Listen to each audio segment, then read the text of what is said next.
દાહોદ શહેરમાં નાદ સ્પંદન દ્વારા ઓપન કરાઓકે ટેલેન્ટ હન્ટનું આયોજન કરવામાં આવ્યું. દાહોદ શહેરમાં તારીખ 21 ડિસેમ્બરના રોજ દાહોદના નાદ સ્પંદન હોલ ખાતે કરાઓકે ટેલેન્ટ હન્ટ સ્પર્ધાનું આયોજન કરવામાં આવ્યું. આ સ્પર્ધાનું પ્રથમ રાઉન્ડનું આયોજન કરવામાં આવ્યું, જેમાં 80 સ્પર્ધકોએ ભાગ લીધો, જેમાં 100 સ્પર્ધકો દ્વારા ખૂબ જ સુંદર ગીતોની રજૂઆત કરવામાં આવતા નિર્ણાયક જજીસે નંબર આપવામાં વિસામણમાં મુકાયા હતા. આ ઓપન કરાઓકે ટેલેન્ટ હન્ટના આયોજનનું સંચાલન દાહોદના સંગીત ગુરુ સૌના માર્ગદર્શન કપિલભાઈ ત્રિવેદી દ્વારા કરવામાં આવ્યું, જેમાં હાલોલના જજીસ સમીર મહેતા, હિના મહેતા ઉપસ્થિત રહ્યા અને નારાયણ ઉપાધ્યાયે સૌ કલાકારોનો ઉત્સાહ વધાર્યો. આ સ્પર્ધામાં આગામી રાઉન્ડમાં પણ આવા જ ઉત્સાહપૂર્વક ભાગ લે તેવી આદરણીય કપિલ ગુરુજીએ સૌ કલાકારોને વિનંતી કરી.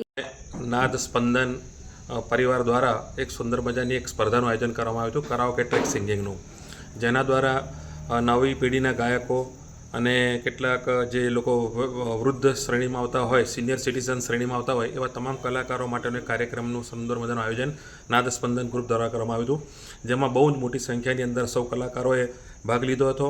ખૂબ સુંદર રીતે હમણાં ગાવ્યું હતું અને ખરેખર એ લોકો એટલું સુંદર ગાય છે કે બીજી સ્પર્ધાના બીજા ક્વાર્ટર ફાઇનલ રાઉન્ડ પણ નક્કી કરવાનું કહ્યું છે અને ત્યાર પછી સેમિફાઇનલ અને ફાઇનલની સ્પર્ધાઓનું આયોજન થશે.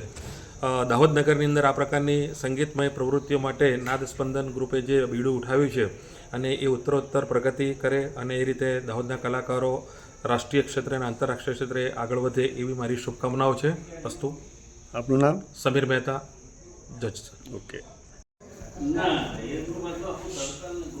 આજે જણાવતા હર્ષ થાય છે કે આપણે જે કરાઓકેનું open Dahod talent hunt competition રાખ્યું હતું એમાં દિલ ખોલીને લોકોએ ભાગ લીધો છે અને લગભગ 90 જેટલા સ્પર્ધકો હતા અને એટલી સરસ ઇવેન્ટ રહી.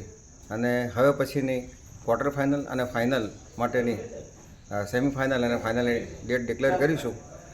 જેટલાએ ગાયું બધાને ખૂબ ખૂબ અભિનંદન અને ખૂબ શુભેચ્છાઓ આગળ માટે, અને દાહોદની જનતાને ફરીથી અભિનંદન કે આ રીતે સાથ અને સહકાર આપતા રહેશો. Thank you very much. નમસ્કાર. જય શ્રી કૃષ્ણ. રિપોર્ટર નરેશ ડી વ્યાસ, તંત્રી બનાસી પુકાર, બનાસકાંઠા.